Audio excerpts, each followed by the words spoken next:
CPI do MST, ela acabou sem votar o relatório final, a reunião que estava prevista para ontem foi cancelada. A deputada federal Sâmia Bonfim, do PSOL de São Paulo, falou sobre essa tentativa que não deu certo de tentar criminalizar o movimento MST. A gente tem esse vídeo, vamos acompanhar esse vídeo, depois a gente vai ouvir a Elo e a Cris. É com uma grande alegria que a gente vem a público expressar o fracasso, a derrota completa da CPI do MST, que foi o último suspiro da extrema-direita aqui na Câmara de Deputados para tentar avançar sobre o direito constitucional de luta e de organização política e não conseguiram avançar em nenhum centímetro na criminalização do maior movimento social do Brasil, nem sequer de nenhum outro movimento social. Ao contrário, sem dúvida nenhuma, essa CPI teve um efeito que eles não esperavam, que é popularizar o MST ainda mais, torná-lo ainda mais conhecido, voltar para a ordem do dia o debate sobre a reforma agrária, que talvez para as novas gerações de luta e de mobilização não fosse um tema tão presente, mas agora todo o Brasil sabe da importância de se lutar pela reforma agrária, e também serviu, sem dúvida nenhuma, para a desmoralização completa do presidente e do relator da CPI. Elo. Destaque a Sâmia, né? Porque ela... A gente tinha que dar o destaque à Sâmia, porque ela foi, assim, foi de uma coragem, de uma firmeza e de um enfrentamento exemplar nessa CPMI, porque o Salles queria destruir a Sâmia o tempo todo e ficava ironizando. Foi bastante complicado, foi uma CPI muito dura, porque o nível da discussão era horrível e como eles dominavam a CPI, eles tratoraram tudo, eles impuseram tudo, só que no final, por conta da articulação do governo Lula com o presidente da Câmara, Arthur Lira, a composição da CPI no finalzinho foi modificada. Então, os representantes do Centrão que estavam ali foram trocados por representantes um pouco mais a favor do governo, e foi assim que a gente viu mudar totalmente o rumo dessa história, porque senão a gente podia estar vendo uma aprovação de um relatório horroroso, né? Então, o clima era de festa ontem, ali quando eu cheguei na Câmara para essa coletiva, todo mundo com o boné do MST, todo mundo se abraçando, se beijando. A gente tem que lembrar, essa é a 5ª CPI contra o MST nos últimos 20 anos. 5ª. Só a primeira teve um relatório aprovado, as outras 4, né, incluindo essa, não tiveram sequer um relatório aprovado. Já deviam ter aprendido que não vão conseguir criminalizar o MST nunca. É melhor mudar de assunto. Agora, foi um velório do lado de lá, né? Porque eles acharam que agora, dessa vez, conseguiriam criminalizar o movimento social que luta pela reforma agrária e não conseguiram. Como eu digo, é uma luta de 500 anos. É uma luta estrutural central da história do Brasil, que se a gente não vencer, a desigualdade imperará no nosso país. E Cris, como diria o meme do Clodovil Hernandes, essa festa virou um enterro, né? Não só essa CPI, mas outras CPIs terminaram essa semana também sem nada para apresentar, né? Das americanas, das apostas esportivas e também essa do MST, que foi a mais midiática de todas, as outras não tiveram tanto destaque, mas gasto de dinheiro público para absolutamente nada, né? Sem relatório, sem conclusão, sem objeto, mais uma CPI que gastou nosso tempo e nosso dinheiro para nada.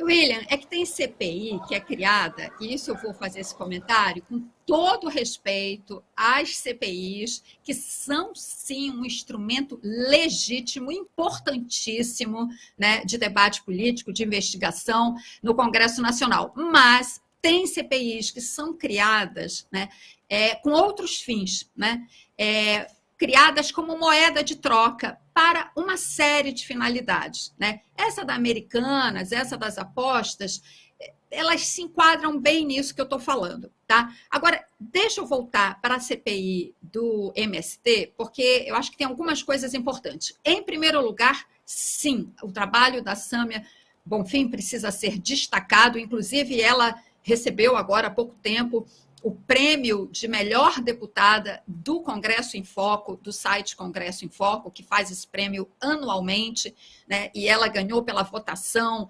popular. Então, importantíssimo destacar o trabalho dessa deputada combativa, aguerrida, né, da maior importância o trabalho dela no Congresso Nacional. Agora, eu discordo da fala da Sâmia, pelo menos nesse pedacinho aí que a gente ouviu, num aspecto, quando ela diz, de uma maneira, a meu ver, muito otimista, né, que essa CPI do MST foi o último suspiro da extrema-direita no Congresso. Infelizmente, não foi.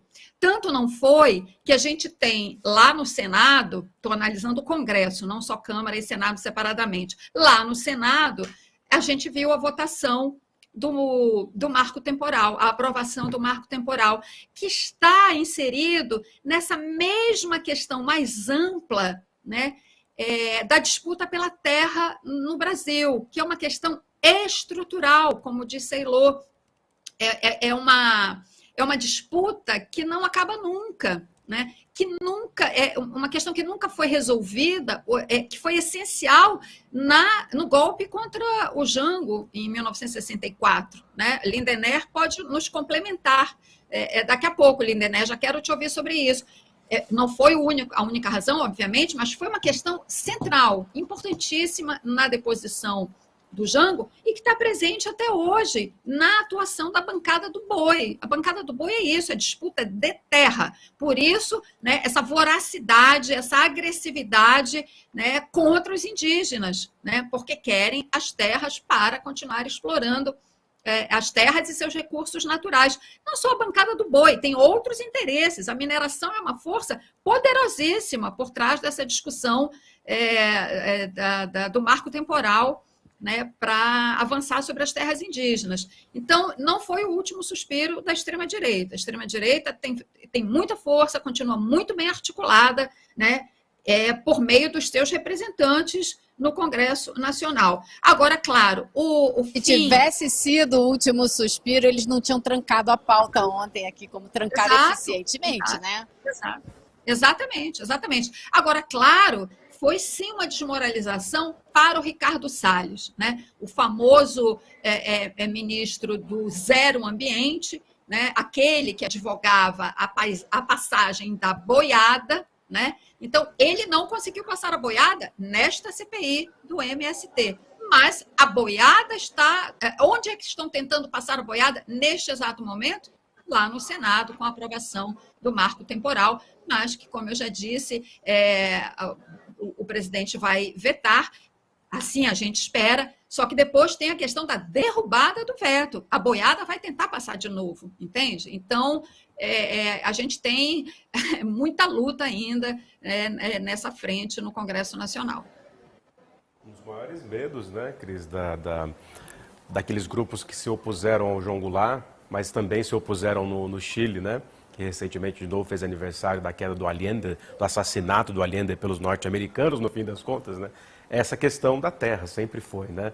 Por isso que vocês disseram muito bem aqui, jornalistas que são também historiadoras e conhecem profundamente o Brasil, que essa é a história inteira do Brasil, né? Essa história inteira estrutural e de longuíssima duração que vocês falam, o Krenak fala, enfim, o MST fala, que sempre é a questão da terra, sempre tem a ver com recursos naturais, sempre tem a ver, no fim das contas, com o capitalismo, por que não usar essa expressão, muitas vezes démodé, que desde a primeira modernidade nas grandes navegações, dilapida o patrimônio natural do planeta e leva a gente à catástrofe ambiental, entre outras coisas, destruindo os povos indígenas, né?